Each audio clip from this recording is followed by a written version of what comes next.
നമസ്കാരം. ഡോക്ടർ ലൈവിലേക്ക് സ്വാഗതം. ഫൈബ്രോയിഡ് അഥവാ ഗർഭാശയ മുഴകൾ, അതിനെക്കുറിച്ചാണ് ഇന്ന് ഡോക്ടർ ലൈവിൽ ചർച്ച ചെയ്യുന്നത്. ഈ വിഷയത്തിൽ പ്രേക്ഷകരുടെ സംശയങ്ങൾക്ക് മറുപടി പറയുന്നതിനായി തിരുവനന്തപുരം SIT മെഡിക്കൽ കോളേജ് ആശുപത്രിയിലെ ഗൈനക്കോളജി വിഭാഗം additional professor doctor Geetha MI doctor ലൈവിൽ അതിഥിയായി എത്തിയിരിക്കുന്നു. നമസ്കാരം ഡോക്ടർ. നമസ്കാരം. സാധാരണയായിട്ട് വളരെയധികം കണ്ടുവരുന്ന ഒരു രോഗമാണ് ഗർഭാശയ മുഴകൾ. ഒരു 30 മുതൽ 50 വയസ്സ് പ്രായമുള്ള സ്ത്രീകളെ ധാരാളമായിട്ട് ഇത് ബാധിക്കാറുമുണ്ട്. ഇതുണ്ടാകാനുള്ള കാരണങ്ങളെക്കുറിച്ച് പറഞ്ഞുകൊണ്ട് നമുക്ക് ഡോക്ടർ ലൈവ് തുടങ്ങാം. ഗർഭാശയ മുഴകൾ നേരത്തെ പറഞ്ഞതുപോലെ റീപ്രൊഡക്റ്റീവ് ഏജ് ഗ്രൂപ്പ് മീൻസ് ഒരു 25 വയസ്സ് മുതൽ 45 വയസ്സ് വരെ, അത് ആ പീരീഡിലാണ് കൂടുതലായിട്ട് കാണപ്പെടുന്നത്. ഇത് എന്തുകൊണ്ടാണ് കാണുന്നത് എന്നുള്ളതിനെപ്പറ്റി പൂർണ്ണമായും നമുക്ക് അറിയില്ല. ഒരുപാട് എറ്റിയോളജീസ് പറയുന്നുണ്ട്. ഒന്ന്, കുറച്ച് ജനറ്റിക്കലായിട്ടുള്ള കാര്യങ്ങളുണ്ട്, ഹെറിഡിറ്ററി ഫാമിലിയിൽ ഇത് കാണുന്നുണ്ട്, പിന്നെ പ്രായം പറഞ്ഞതുപോലെ. പിന്നെ ഇതിൻ്റെ കാരണം എന്ന് പറയുന്നത് ഹോർമോണുമായിട്ട് റിലേറ്റഡ് ആണ്. ഈസ്ട്രജൻ എന്നുള്ള ഒരു ഫീമെയിൽ ഹോർമോൺ ആണ് ഇതിൻ്റെ വളർച്ചയ്ക്ക് ഏറ്റവും അത്യാവശ്യമായിട്ടുള്ളൊരു ഘടകം. ഈസ്ട്രജൻ കുറച്ച് കൂടിയിരിക്കുന്ന ആൾക്കാരിലാണ് ഇത് കൂടുതൽ കാണപ്പെടുന്നത്, ഹൈപ്പർ ഈസ്ട്രജനിസം. അതുകൊണ്ടാണ് ഇത് കാണുന്നത്. ആർത്തവം ആരംഭിക്കുന്നതിന് മുമ്പും ആർത്തവ വിരാമത്തിന് ശേഷവും ഫൈബ്രോയിഡ് കാണപ്പെടാറുണ്ടോ? നേരത്തെ പറഞ്ഞതുപോലെ ഇത് ശരിക്കും പറഞ്ഞാൽ റീപ്രൊഡക്റ്റീവ് ഏജ് ഗ്രൂപ്പിൽ കാണുന്ന ഒരു അസുഖം തന്നെയാണ്. പ്രീ പ്യൂബർട്ടൽ ഏജ് ഗ്രൂപ്പും മീൻസ് ആർത്തവത്തിന് മുമ്പും ആർത്തവ വിരാമത്തിന് ശേഷവും വളരെ അപൂർവമായിട്ട്, മുമ്പ് ഒട്ടും കാണുന്നില്ല. ആർത്തവ വിരാമം കഴിഞ്ഞ് ചിലർക്ക് കാണാറുണ്ട്, പക്ഷേ പിന്നെ അത് ചുരുങ്ങുന്നതായിട്ടാണ് കാണപ്പെടുന്നത്. കാരണം അത് ഈസ്ട്രജൻ കുറയുന്നതനുസരിച്ച് അത് ചുരുങ്ങി വളരെ ചെറുതായി അവർക്ക് ട്രീറ്റ്മെൻറ്റ് തന്നെ ചിലപ്പം ആവശ്യം വരാത്ത രീതിയിൽ കാണാറുണ്ട്. ഇത്തരം മുഴകൾ ഉണ്ടെന്നുള്ളതിന് ലക്ഷണങ്ങൾ എന്തൊക്കെയാണ്?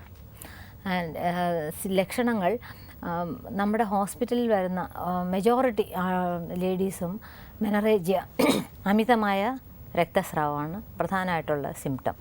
അതല്ലാതെ ആർത്തവ സമയത്തുള്ള അതികഠിനമായ വയറുവേദന, ആ സമയത്ത് ഒരു 3-4 ദിവസം കാണും. മെൻസസ് ഉള്ള സമയം മുഴുവൻ വേദന കാണും. പിന്നെ ചിലർ റെക്കറൻ്റായിട്ട് അബോർഷൻസ് ആയിട്ട് വരാറുണ്ട്, ഇൻഫെർട്ടിലിറ്റി പ്രശ്നമായിട്ട് വരാറുണ്ട്. പിന്നെ ചിലർക്ക് അങ്ങനെ വേറെ ഒരു സിംറ്റവും കാണത്തില്ല, പക്ഷേ പിന്നെ നമ്മൾ അവരുടെ എക്സാമിനേഷൻ സമയത്ത് തന്നെ ഒരു മുഴ കണ്ടുപിടിക്കാറുണ്ട്. ചിലപ്പോൾ ഒരു പ്രശ്നമില്ലാതെ മുഴകളായിട്ടും കാണാം. പിന്നെ വളരെ അപൂർവം പേർക്ക് ഡിസ്ചാർജ്, ഒരു ഫൗൾ സ്മെല്ലിങ് ഡിസ്ചാർജും ഇടയ്ക്കിടയ്ക്ക് ഇറഗുലർ ബ്ലീഡിങ്, അങ്ങനെ പലതരത്തിലായിട്ടുള്ള സിംറ്റംസ് വരാറുണ്ട്. ആർത്തവത്തിന് ഇടയ്ക്കുള്ള സമയത്തും ഇത്തരം മുഴകളിൽ നിന്ന് ബ്ലീഡിങ് ഉണ്ടാകാനുള്ള സാധ്യതയുണ്ടോ? ഉണ്ട്. അത് എവിടെയാണ് ഫൈബ്രോയിഡ് സ്ഥിതി ചെയ്യുന്നതെന്നനുസരിച്ചാണ് ഇരിക്കുന്നത്. അപ്പം ചില ഫൈബ്രോയിഡ്സ് യൂട്രൈൻ ക്യാവിറ്റിയുടെ ഉള്ളിലോട്ട് വളരും. അത് ഫൈബ്രോയിഡ് പോളിപ്സ് എന്ന് പറഞ്ഞാൽ അത് പുറത്തോട്ട് വരാറുണ്ട്. അങ്ങനെയുള്ള പേഷ്യൻസിന് മിക്കവാറും ഇറഗുലർ ബ്ലീഡിംഗ് ആയിട്ടാണ് വരുന്നത്. സാധാരണ മുഴകൾ മെൻസസ് സമയത്ത് അമിതമായ രക്തപ്പോക്കായിട്ടാണ് വരുന്നത്. പക്ഷേ ഈ നേരത്തെ പറഞ്ഞ പോലെ ഫൈബ്രോയിഡ് പോളിപ്പെന്ന് പറഞ്ഞത് ഇടയ്ക്കിടയ്ക്ക് ബ്ലീഡിംഗ് ആയിട്ടും വരാറുണ്ട്. ഡോക്ടർ, നമുക്കൊരു കോളറുണ്ട്. ഹലോ, ഡോക്ടർ ലൈവാണ്. ആരാണ് വിളിക്കുന്നത്? പത്തനംതിട്ടയിൽ അംബികയാ വിളിക്കുന്നത്. ഡോക്ടറോട് ചോദിച്ചോളൂ. 50 വയസ്സുണ്ട്, ബ്ലീഡിംഗ് ആണ്. ഈ ഇപ്പം മാസമുറ വരുമ്പോൾ 10 ദിവസം നല്ലതുപോലെ ഉണ്ട്. അതിനെന്തോ ചെയ്യണം മേഡം? അപ്പോൾ നിങ്ങൾക്ക് 50 വയസ്സെന്നാണ് പറഞ്ഞത്. അപ്പോൾ സാധാരണയായിട്ട് നമുക്ക് ഏത് പ്രായത്തിലുള്ളവർക്കാണെങ്കിലും ഫൈബ്രോയിഡ് മുഴകൾ രോഗലക്ഷണങ്ങൾ ഉണ്ടാക്കുകയാണെങ്കിൽ അതിന് ട്രീറ്റ്മെൻറ്റ് എടുക്കണം. അപ്പം അംബികയ്ക്ക് ബ്ലീഡിംഗ് ആയിട്ടാണ് അത് വന്നിരിക്കുന്നത്. അപ്പോൾ അതിന് ട്രീറ്റ്മെൻറ്റ് ആവശ്യമാണ്. അത് ട്രീറ്റ്മെൻറ്റ് പലതരത്തിലുണ്ട്. ഈ പ്രായത്തിലുള്ള പേഷ്യൻറ്റിന് ഒന്ന്, നിങ്ങൾക്ക് ഈ ബ്ലീഡിംഗ് കാരണം ബ്ലീഡിംഗ് നഷ്ടപ്പെട്ട അനീമിയ ഉണ്ടാകാം. അതുകൂടാതെ ഇതിങ്ങനെ എന്തുകൊണ്ടാണ് ഈ മുഴകൾ ഈ പ്രായം പെരിമെനോപോസൽ എന്നുള്ള പ്രായത്തിൽ ഈ മുഴകളിരിക്കുന്നത് കൂടാതെ ഈസ്ട്രജൻ കൊണ്ട് ഗർഭാശയത്തിനുള്ളിലുള്ള ഭിത്തി, അകത്തുള്ള എൻഡോമെട്രിയം, അതും കുറച്ച് തിക്കായിട്ട് വരാം. കുറച്ച് അതിൻ്റെ പാടയുടെ തിക്നെസ് കൂടാം. അപ്പോൾ അതിനൊക്കെ വേണ്ടിയിട്ട് ഒരു സ്കാൻ ചെയ്ത് നോക്കേണ്ടതായിട്ടുണ്ട്. എത്ര വലിപ്പമുണ്ടെന്ന് ആദ്യം എക്സാമിനേഷൻ, ഡോക്ടറെ കാണുക, എത്രത്തോളം വലുതായിട്ടുണ്ട്, എത്ര മുഴകളുണ്ട്, അതെവിടെയാണ് സ്ഥിതി ചെയ്യുന്നത്, പിന്നെ അതിൻ്റെ ഗർഭാശയ നേരത്തെ പോലെ എൻഡോമെട്രിയത്തിൻ്റെ തിക്നെസ് എത്രയാണ്, ഇതിൻ്റെ കൂടെ വേറെ എന്തെങ്കിലും അസുഖങ്ങൾ വരാൻ സാധ്യതയുണ്ടോ, അതെല്ലാം വിശദമായി നോക്കേണ്ട കാര്യമുണ്ട്. ട്രീറ്റ്മെൻറ്റ് എടുക്കേണ്ട കാര്യമുണ്ട്. ഡോക്ടർ ലൈവിലേക്ക് വിളിച്ചതിന് നന്ദി. ഡോക്ടർ, നമുക്ക് ഒരു കോളർ കൂടെ ഉണ്ട്. ഹലോ, ഡോക്ടർ ലൈവാണ്. ആരാണ് വിളിക്കുന്നത്?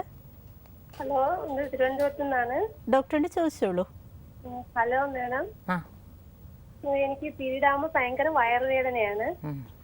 ഭയങ്കര വയറുവേദന. അങ്ങനെ സ്കാൻ ചെയ്തപ്പോൾ 2 ചെറിയ മുഴയുണ്ടെന്നാണ് പറയുന്നത്. ആ എത്ര വയസ്സായി?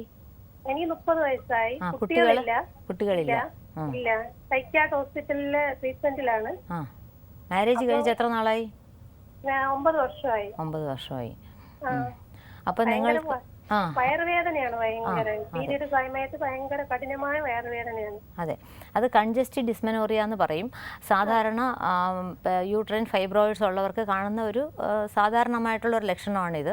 അപ്പം നിങ്ങൾക്ക് ഇൻഫെർട്ടിലിറ്റിയും കൂടെ മീൻസ് വന്ധ്യതയും കൂടെ അതിനോടനുബന്ധിച്ചുള്ളതിനാൽ അതിനും ട്രീറ്റ്മെൻറ്റ് ആവശ്യമാണ്. പിന്നെ ഡോക്ടറെ കണ്ട് അവർ പറഞ്ഞു കാണുമല്ലോ എന്ത് ട്രീറ്റ്മെൻറ്റാണ് അവരിപ്പോൾ പറഞ്ഞിരിക്കുന്നത്? സർജറി പറഞ്ഞിട്ടുണ്ടോ? സർജറി ഒന്നും പറഞ്ഞില്ല. അത് പ്രശ്നമില്ല, കുഴപ്പമില്ല, ചെറിയ 2 മുഴയെന്നാണ് പറഞ്ഞത്. ചെറിയ മുഴകൾക്ക് ശരിക്കും ചെറിയ ഗർഭാശയ മുഴകൾ വന്ധ്യത ഉണ്ടാക്കാനുള്ള കാരണമേ അല്ല. അതുകൊണ്ടായിരിക്കും ഡോക്ടർ അങ്ങനെ പറഞ്ഞത്. സാധാരണ രീതിയിൽ മുഴകളുടെ സ്ഥാനം അത് എവിടെ ഇരിക്കുന്നു?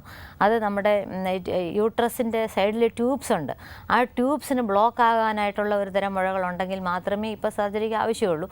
പിന്നെ റെക്കറൻറ്റ് സാധാരണ രീതിയിൽ ഇൻഫെർട്ടിലിറ്റിയെക്കാട്ടിലും കൂടുതൽ അബോർഷൻസ് ആണ് കൂടുതലായിട്ട് റെക്കറൻ്റായിട്ട് കൂടെ തുടർച്ചയായിട്ടുള്ള അബോർഷൻസ് ആയിട്ടാണ് പേഷ്യൻസ് ഈ ഫൈബ്രോയിഡ് കൊണ്ട് വരുന്നത്. അവരുടെ ലക്ഷണം അത് തന്നെയാണ്. അപ്പം അത് ഇരുന്നിക്കുന്നത് കൊണ്ടല്ല നിങ്ങളുടെ ഇൻഫെർട്ടിലിറ്റി എന്നാണ് ഈ ഡോക്ടറുടെ പരിശോധനയിൽ നിന്ന് വ്യക്തമാകുന്നത്. പക്ഷേ ഈ അതികഠിനമായ വേദനയുള്ളത് കൊണ്ട് ആ വേദന മാറ്റാനായിട്ടുള്ള മെഡിസിൻസ് അവൈലബിൾ ആണ്. അത് കഴിക്കാം. ഉടനെ മുഴ മാറ്റേണ്ട കാര്യമില്ലെന്നാണ് തോന്നുന്നത്. ഡോക്ടർ ലൈവിലേക്ക് വിളിച്ചതിന് നന്ദി. ഡോക്ടർ, നമുക്കൊരു കോളർ കൂടുണ്ട്. ഹലോ, ഡോക്ടർ ലൈവാണ്. ആരാണ് വിളിക്കുന്നത്? ഹലോ ഡോക്ടർ, ഞാൻ ആലപ്പുഴ നമ്പിളിയാ വിളിക്കുന്നത്. ഡോക്ടറിനോട് ചോദിച്ചോളൂ. ഹലോ പറയൂ ഡോക്ടർ, എനിക്ക് 46 വയസ്സുണ്ട്. എന്റെ ലാപ്രയാണ് ചെയ്തത്. അപ്പൊ എന്റെ വയറ് പൊക്കളിന്റെ അടയായിട്ട് വേദന വന്നപ്പോ സ്കാൻ ചെയ്തപ്പോ എനിക്ക് ഗർഭാശയത്തിൽ 2 മുഴയുള്ളതായിട്ട് കണ്ടു. മറ്റേ യാതൊരു വിധ ഇതും ഇല്ല. പക്ഷെ എനിക്ക് ആ പൊക്കളിന്റെ അവിടെ വേദനയുണ്ട്. അപ്പൊ അത് മുഴയായിട്ട് വല്ല ബന്ധമുണ്ടോ? ലാപ്രോസ്കോപ്പി ചെയ്ത സ്ഥലത്താണോ വേദന പറയുന്നത്? ആ വേദന ഉണ്ടാകുന്നത്. 2 ചെറിയ മുഴകളേ ഉള്ളൂ. നിങ്ങൾക്ക് അതുകൊണ്ട് വേറെ ലക്ഷണങ്ങളൊന്നുമില്ല? അമിതമായ രക്തസ്രാവം, വേദന, അങ്ങനെ വേറെ പ്രശ്നങ്ങളൊന്നും ഇല്ലാത്ത സ്ഥിതിയിൽ പൊക്കിളിൻ്റെ അവിടെയുള്ള വേദന ചിലപ്പോൾ ഇനി വല്ല ഹെർണിയേഷൻ വല്ലതും ആണോ എന്നുള്ളത് നോക്കേണ്ടതായിട്ടുണ്ട്. അപ്പോൾ ചുമയ്ക്കുമ്പോൾ ആ വേദന കൂടുകയോ വല്ലതും ചെയ്യുമോ? ഇല്ല, ഇങ്ങനെ ഒരു മിന്നി പിടിക്കുന്ന പോലെ ഒരു വേദനയാണ്. അപ്പോൾ അത് വളരെ ലാപ്രോസ്കോപ്പി ചെയ്യുമ്പോൾ സാധാരണ രീതിയിൽ ഹെർണിയ വരേണ്ട സാധ്യതയില്ല. എങ്കിലും ആ ഒരു ഭാഗത്ത് വേദന പറഞ്ഞതിനാൽ ഒന്ന് ഒരു സർജനെ വല്ലതും കാണിച്ചിട്ട് ഹെർണിയ വല്ലതും ഉണ്ടോയെന്നൊന്ന് നോക്കൂ. പിന്നെ വളരെ അപൂർവമായിട്ട് സ്കാർ എൻഡോമെട്രിയോസിസ് എന്ന് പറഞ്ഞ ഒരു കണ്ടീഷനുണ്ട്. അത് സാധാരണ രീതിയിൽ വളരെ അപൂർവമാണ്. എന്തെങ്കിലും ഒരു ചെറിയ കാരണം കാണും, അത് നോക്കും. അത് ഫൈബ്രോയിഡുമായിട്ട് ബന്ധപ്പെട്ട വേദനയാണെന്ന് തോന്നുന്നില്ല. ഡോക്ടർ ലൈവിലേക്ക് വിളിച്ചതിന് നന്ദി. ഡോക്ടർ, ഗർഭാശയ ഭാഗങ്ങളിൽ ഏതൊക്കെ ഭാഗങ്ങളെയാണ് ഈ മുഴ ബാധിക്കുന്നത്? ശരിക്കും ഈ ഫൈബ്രോയിഡ് എന്ന് പറയുന്നത് സ്മൂത്ത് മസിൽ സെൽസ് എന്നാണ് വരുന്നത്. നമ്മുടെ ശരീരം മുഴുവനുള്ള സെൽസാണ് സ്മൂത്ത് മസിൽ ഫൈബേഴ്സ്. പക്ഷേ ശരീരത്തിൽ എവിടെയും വരാം. പക്ഷേ ഏറ്റവും കൂടുതലായിട്ട് കാണപ്പെടുന്നത് യൂട്രസിലാണ്. യൂട്രസിൽ തന്നെ യൂട്രസിൻ്റെ ബോഡിയിലും കാണുന്നുണ്ട്, സെർവിക്സിൽ കാണാം, ട്യൂബ്സ്, ലിഗമെൻറ്റ്സ്, റൗണ്ട് ലിഗമെൻറ്റ്സ്, അങ്ങനെ പല സ്ഥലത്തും കാണാറുണ്ട്. ഏറ്റവും അധികമായിട്ട് കാണുന്നത് യൂട്രസിൽ തന്നെയാണ്. അതിൽ തന്നെ പല തരമുണ്ട്. ചില ഫൈബ്രോയിഡ്സ് യൂട്രസിൻ്റെ ഭിത്തിയിൽ തന്നെ ഇരിക്കും, അവിടെ ഇരുന്ന് അങ്ങ് വലുതാവും. അപ്പോൾ മൊത്തം യൂട്രസ് അങ്ങ് വലുതായി വരും. ചില മുഴകൾ യൂട്രസിൻ്റെ വെളിയിലോട്ട് വളരും, അത് സബ്സീറസ് ഫൈബ്രോയിഡ്സ് എന്ന് പറയും. ഏറ്റവും കൂടുതൽ ഇൻഡസ്ട്രീഷ്യൽ ഫൈബ്രോയിഡ്സ് എന്ന് പറഞ്ഞാൽ യൂട്രസിൻ്റെ അകത്തുള്ളതാണ്. രണ്ടാമത് സബ്സീറസ് ഫൈബ്രോയിഡ്സ്. മൂന്നാമത്തെ തരം യൂട്രസിൻ്റെ അകത്തോട്ട് വളരും, അത് സബ്മ്യൂക്കസ് ഫൈബ്രോയിഡ്സ് എന്ന് പറയും. നേരത്തെ ഞാൻ പറഞ്ഞതുപോലെ ആ ഫൈബ്രോയിഡ് വളർന്ന് ചിലപ്പോൾ സർവീസിലൂടെ വെളിയിലിറങ്ങി യോനിയിൽ കൂടെ പുറത്ത് വരും. പേഷ്യൻസ് എന്തോ മാസ് താഴെ വരുന്നു എന്ന് പറഞ്ഞ് നമ്മുടെ അടുത്ത് വരാറുണ്ട്. ഗർഭപാത്രം ഇറങ്ങി വരുന്നതാണോ എന്ന് സംശയിച്ച് വരാറുണ്ട്. അപ്പോൾ അങ്ങനെ പലതരത്തിലും ഉണ്ട്. പിന്നെ സെർവിക്സിൽ തന്നെ വേറൊരു ഗർഭപാത്രത്തിൻ്റെ താഴത്തെ ഗർഭാശയ മുഖം, അവിടെയും സെർവൈക്കൽ ഫൈബ്രോയിഡ് എന്ന് പറഞ്ഞ ഫൈബ്രോയിഡ് ഉണ്ട്. പിന്നെ ബ്രോഡ് ലിഗമെൻറ്റ് ഫൈബ്രോയിഡ്, അങ്ങനെ വളരെ വെറൈറ്റീസ് ഉണ്ട്. ഇതിൻ്റെ ഏതൊക്കെ ലക്ഷണങ്ങളിലൂടെയാണ് ഇത് ഫൈബ്രോയിഡ് ആണെന്ന് നമ്മൾ തിരിച്ചറിയുന്നത്? നമുക്ക് പേഷ്യൻസ് മെയിനായിട്ട് ഞാൻ നേരത്തെ പറഞ്ഞല്ലോ വരുന്നത് ബ്ലീഡിംഗ് ആയിട്ട് തന്നെയാണ്. അമിതമായ രക്തസ്രാവം, നേരത്തെ പേഷ്യൻ്റ് പറഞ്ഞ പോലെ പീരിയഡ്സ് സമയത്തുള്ള വേദന. പിന്നെ നമ്മളൊരു എക്സാമിൻ ചെയ്യുമല്ലോ പേഷ്യൻ്റ് വരുമ്പോൾ നമ്മൾ അവരെ general examination and abdominal examination ചെയ്യുമ്പോൾ നമുക്ക് ഫീൽ ചെയ്യാൻ പറ്റും. അപ്പോൾ യൂട്രസ് ഒരു 3 മാസം വളർച്ചയാകുന്നത് വരെ നമുക്ക് വയറിൽ കിട്ടത്തില്ല. അത് കഴിഞ്ഞാലേ നമുക്ക് വയറ് പരിശോധനയിൽ കൂടി അറിയാൻ പറ്റുള്ളൂ. നമുക്ക് ആ പരിശോധനയിൽ തന്നെ അറിയാം. അതല്ലെങ്കിൽ നമുക്ക് അത്രത്തോളം വളർച്ചയായിട്ടില്ലെങ്കിൽ നമുക്ക് ഉള്ളു പരിശോധനയുണ്ട്, പെർവജനൽ എക്സാമിനേഷൻ. അത് നമ്മൾ എല്ലാ പേഷ്യൻറ്റും നമ്മുടെ ഹോസ്പിറ്റലിൽ വരുമ്പോൾ ഗൈനക് എക്സാമിനേഷൻ വരുമ്പോൾ എല്ലാവർക്കും ചെയ്യാറുണ്ട്. സ്പെക്കുലം എക്സാമിനേഷൻ ചെയ്യും, പെർവജനൽ എക്സാമിനേഷൻ.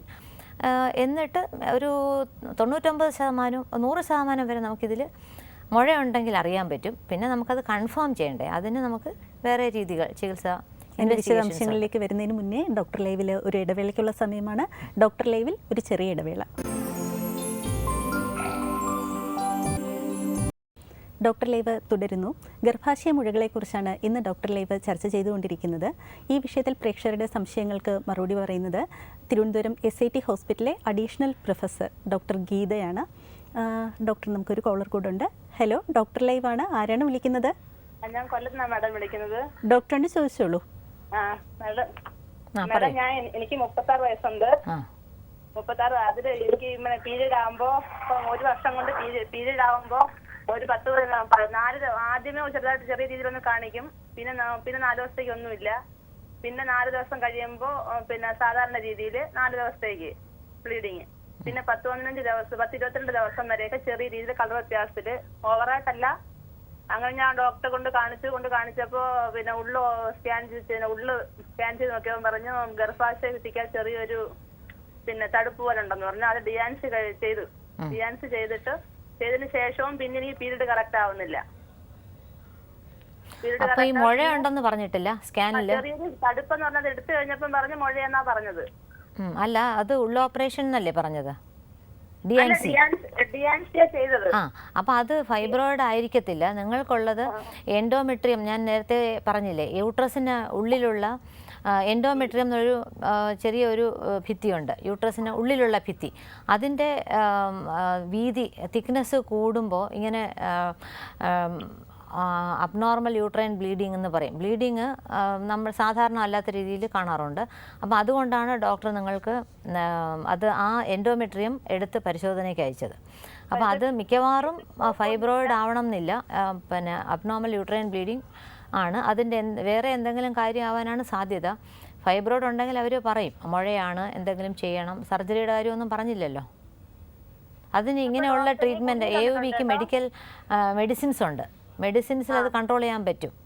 ഇല്ല, അതിലേക്ക് തന്നെ മെഡിസിൻ കഴിച്ചത് 1 മാസം കഴിച്ചപ്പം ആഴ്ച 2 മെഡിസിൻ വെച്ച് കഴിക്കണമെന്ന് പറഞ്ഞു. അപ്പൊ അത് കഴിച്ചപ്പോ നീ ആദ്യത്തെ മാസം നോർമലായിട്ട് വന്നു. പക്ഷെ ഇപ്പൊ 1 മാസം കൊണ്ട് നിങ്ങൾ പീരീഡ് ആവുന്നില്ല. നോവാക്സ് ഡിയാസ്മന്റെ ഗുളിക തന്നേക്കുന്നേ. അപ്പോൾ അത് തന്നെ നേരത്തെ ഞാൻ പറഞ്ഞല്ലോ, അത് ഈസ്ട്രജൻ ഡിപ്പെൻഡൻറ്റ്. ഇത് എൻഡോമെട്രി അകത്തുള്ള ഭിത്തിയുടെയും അത് നമ്മുടെ ശരീരത്തിലുള്ളൊരു ഹോർമോണിൻ്റെ കൂടുതൽ കൊണ്ടാണ് അങ്ങനെ ഉണ്ടാകുന്നത്. ബ്ലീഡിങ് കൂടുതൽ ഏറ്റക്കുറച്ചിൽ കൊണ്ടാണ് ഈ ബ്ലീഡിങ് അബ്നോർമൽ ആവുന്നത്. അതൊന്ന് കൺട്രോൾ ചെയ്യാൻ വേണ്ടിയാണ് നോവക്സ് DS എന്നുള്ള ഗുളിക തന്നത്. അപ്പോൾ അത് ആഴ്ചയിൽ 2 എണ്ണം വെച്ച് കഴിക്കുന്നു. 1 മാസം കഴിച്ചു അല്ലേ? അപ്പോൾ അത് 3 മാസം കഴിക്കാൻ പറഞ്ഞില്ലേ? 3 മാസം കഴിഞ്ഞിട്ട് ചെല്ലാൻ പറഞ്ഞു. ചെന്നിട്ട് പിന്നെ കുറവുണ്ടെന്നുണ്ടെങ്കിൽ നോർമൽ ആവുന്നുണ്ടെങ്കിൽ ആഴ്ചയിൽ 1 ഗുളിക ഒന്നാക്കാമെന്ന് പറഞ്ഞല്ലേ. അപ്പോൾ അതങ്ങനെ കഴിക്കും. 6 മാസം ആകുമ്പോൾ എന്തായാലും അതിന് വ്യത്യാസം ഉണ്ടാവും. ആദ്യത്തെ 3 മാസം 2 എണ്ണം വെച്ചും പിന്നെ ആഴ്ചയിൽ 1 വെച്ചും കഴിക്കാം. പിന്നെ ബ്ലീഡിങ് നഷ്ടപ്പെട്ടതിനനുസരിച്ച് രക്തം ഊറാനുള്ള അയൺ ഗുളികകളും കഴിക്കുന്നത് നന്നായിരിക്കും. ഡോക്ടർ ലൈവിലേക്ക് വിളിച്ചതിന് നന്ദി. ഡോക്ടർ, നമുക്ക് ഒരു കോളർ കൂടെ ഉണ്ട്. ഹലോ, ഡോക്ടർ ലൈവാണ്. ആരാണ് വിളിക്കുന്നത്? ഹലോ, ഡോക്ടറോട് സംസാരിക്കാൻ വേണ്ടിയായിരുന്നു. ഡോക്ടറോട് ചോദിച്ചോളൂ. ഹലോ ഡോക്ടർ, പറയൂ. ഞാൻ വെൺമണിന്നാണ് വിളിക്കുന്നത്. ഇത് 2 വർഷം എനിക്ക് പീരീഡ് വരുമ്പോ നല്ലപോലെ ബ്ലീഡിങ് ഉണ്ടായിരുന്നു. 2-3 ദിവസത്തേന് നല്ലപോലെ ബ്ലീഡിങ് ഒക്കെ ഉണ്ടായിരുന്നു. അപ്പൊ ഞാൻ ഇതുപോലെ ഡോക്ടറെ കൊണ്ട് കാണിച്ചപ്പോ ഇതുപോലെ സ്കാൻ ചെയ്തായിരുന്നു. അത് 3-4 ദിവസത്തിനുള്ള ബ്ലീഡിങ് നല്ലപോലെ ഉള്ള. പിന്നെ 7 ദിവസം നീണ്ടു നിൽക്കും സ്റ്റേൻഡ് ആയിട്ടൊക്കെ. ഏജ് പറഞ്ഞ് വയസ്സ് എത്രയാണെന്ന്? എനിക്ക് 40 വയസ്സ്. 40 വയസ്സ്. കുട്ടികളൊക്കെ ഉണ്ട്? അപ്പൊ ഞാൻ ഇത് സ്കാൻ ചെയ്ത് കഴിഞ്ഞപ്പോ എനിക്ക് ലെഫ്റ്റ് റീനൽ കാൽക്കുലസ് ഉണ്ട് 3.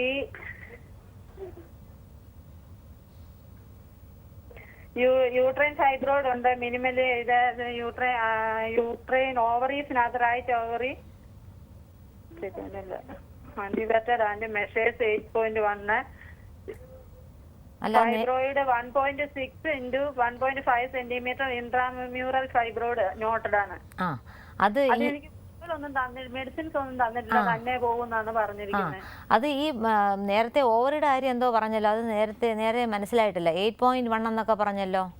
അത് ആന്റിവേറ്റഡ് ആൻഡ് മെഷേഴ്സ് യൂട്രസ് ആണ് 8.1 into 0.4 into 5.3 സെന്റിമീറ്റർ.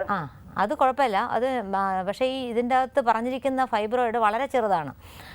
1 എത്രയോ അല്ലേ പറഞ്ഞോളൂ. അതിന് ഒരു ട്രീറ്റ്മെന്റ് അത് സാധാരണ ഈ ഇങ്ങനത്തെ ഫൈബ്രോയിഡ് ഒരു 40% സ്ത്രീകളിലും കാണും.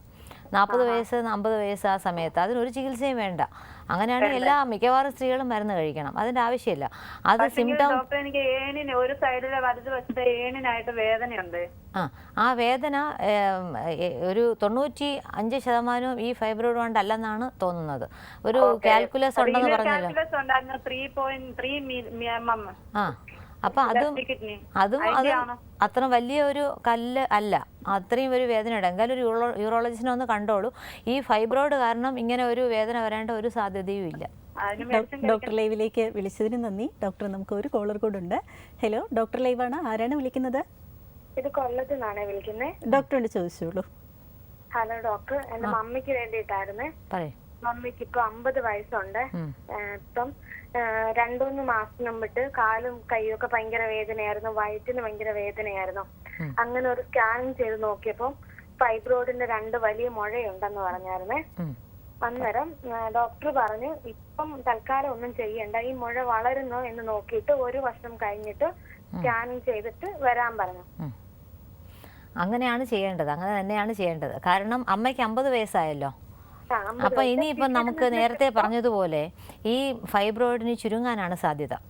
അപ്പോൾ ഇത് ചെറിയ പ്രായത്തിലുള്ളവർക്കാണ് നമ്മളതിന് സർജറി പറയുന്നതെങ്കിൽ ഈ പ്രായത്തിൽ നമ്മൾ ഒരു ഫോളോ അപ്പ് അതാണ് ഡോക്ടർ പറഞ്ഞത്. 1 വർഷം കഴിഞ്ഞിട്ട് ആനുവലി ഒരു സ്കാൻ ചെയ്ത് നോക്കും.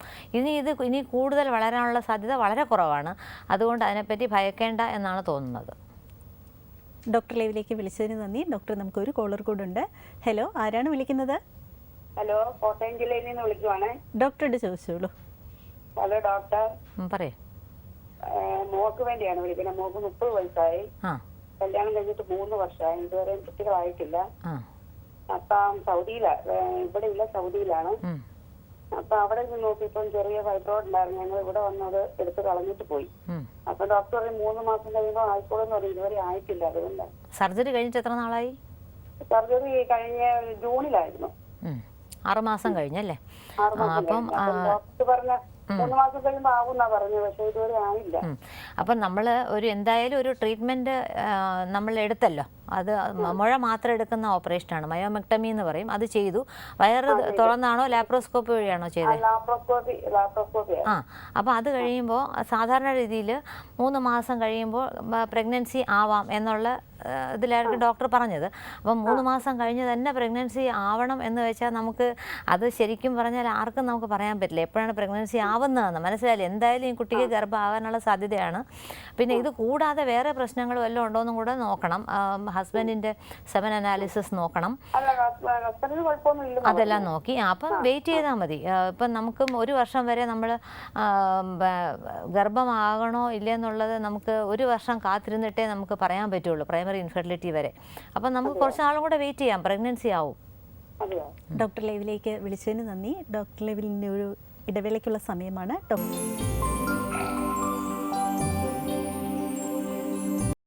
ഡോക്ടർ ലൈവ് തുടരുന്നു. ഗർഭാശയ മുഴകളെക്കുറിച്ചാണ് ഇന്ന് ഡോക്ടർ ലൈവ് ചർച്ച ചെയ്തുകൊണ്ടിരിക്കുന്നത്. ഡോക്ടർ, നമുക്ക് ഒരു കോളർ കൂടെ ഉണ്ട്. ഹലോ, ഡോക്ടർ ലൈവാണ്. ആരാണ് വിളിക്കുന്നത്? ഹലോ, കൊല്ലത്താണ്. പറഞ്ഞോളൂ, ഡോക്ടറിനോട് ചോദിച്ചോളൂ. ഡോക്ടർ, എനിക്ക് 2002 സർവൈക്കൽ പോളിപ്സ് ഉണ്ടായിരുന്നു. അത് റിമൂവ് ചെയ്ത് വീണ്ടും 2006 ആദ്യം ഉണ്ടായിരുന്നു. വീണ്ടും 2010 വീണ്ടും ഉണ്ടായി. അത് ഇനിയും ഉണ്ടാവാൻ ചാൻസ് ഉണ്ടോ? എന്ത് പോളിപ്പെന്നാ പറഞ്ഞേ? ഫൈബ്രോയിഡ് പോളിപ്പെന്നാണോ വെറും പോളിപ്പെന്നേ പറഞ്ഞോളൂ. അപ്പം ഈ ഫൈബ്രോയിഡ്സ് അതിൻ്റെ ഒരു പ്രത്യേകതയാണ്, അത് പിന്നെയും വരും, റിപ്പീറ്റഡായിട്ട് വരാൻ സാധ്യതയുണ്ട്. അപ്പം നമ്മൾ സാധാരണ രീതിയിൽ സർജറിക്ക് മുമ്പ് തന്നെ അത് പറയും. നമ്മൾ ഈ കൺസർവേറ്റീവ് മാനേജ്മെൻറ്റ്, ആ മുഴകൾ മാത്രം എടുക്കുന്ന സർജറി ചെയ്യുമ്പോൾ അതിന് ഈ ഒരു റിസ്ക് ഉണ്ട്, പിന്നെ അത് വരാം. എനിക്ക് വീണ്ടും തോന്നുന്നുണ്ട് അത് ഇനിയും ഉണ്ടാകുമെന്ന്. യൂട്രസിന്റെ പുറത്തേക്കാണെന്ന് പറഞ്ഞു. അപ്പൊ അത് ഇനിയും ഉണ്ടാവോ? വയസ്സ് എത്രയാ? 46. 46 ആയ സ്ഥിതിക്ക് ഇനിയും പുതിയതായിട്ടുള്ള മുഴകൾ ഉണ്ടാകാനുള്ള സാധ്യത കുറവാണ്, കുറച്ച് കുറയും.